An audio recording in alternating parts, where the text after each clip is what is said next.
nagmahal po ako sa sobrang mas bata po sa akin. Uy. Pwede ba naming malaman, Ann, kung gaano kabata itong minamahal mo ngayon?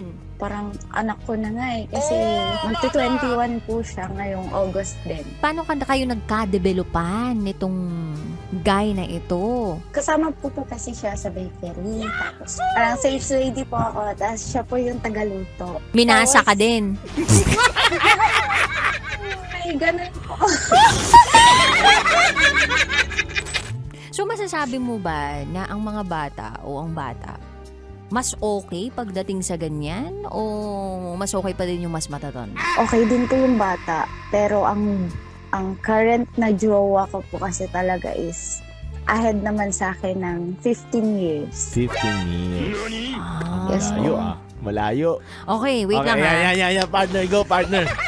So, kaya mo nasasabing nasa komplikadong relasyon ka, Ann, kasi meron ka talagang original na boyfriend. Meron po. Okay, kung Sundalo po siya. Aray. sundalo, edi sumasaludo ka sa kanya. Oh.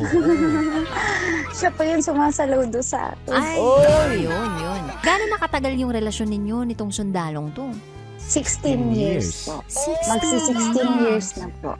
Para sa akin, okay din naman si Sundalo. Kaso nga lang po kasi, parang may kulang po. Parang, Mas magaling. nasa-satisfy din naman po ako. Pero, parang gusto ko po ng thrill. Yung parang nagtatago, yung gano'n.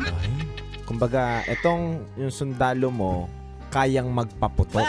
Ay, Itong si Boy Masa, Oh, shit. gumagawa ng putok. Di ba? Kung ano, alino mo dun.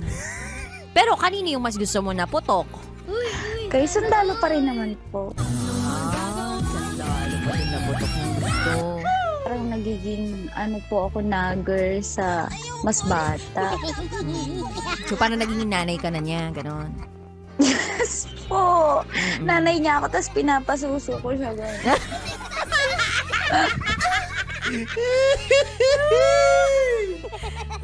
Anong plano mo ngayon? Sa ngayon po kasi wala talaga si bata kasi nagbakasyon siya tapos hanggang ngayon di pa nakakabalik sa bakery. Tapos nag-aaway naman kami ng Sundalo kasi nga nakita niyo yung mga chat namin ni bata. So parang komplikado po talaga ako ngayon, promise. Hindi ko po alam kung ano gagawin ko. Gusto ko naman kalimutan na yung mas bata kasi parang hindi na siya babalik. Tapos focus na lang ako kay Sundalo.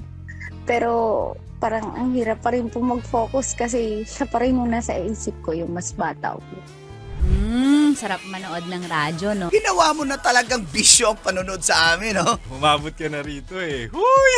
Kaya kung gusto mong tuloy-tuloy pa ang tawanan, Iyakan at kiligan, aba, i-like mo na ang video na ito. at mag-comment ka na rin sa Bisyo. Hit mo na rin ang notification bell. Para updated ka sa mga kaganapan namin dito sa Love Radio. Kailangan pa bang i-memorize yan? Basic.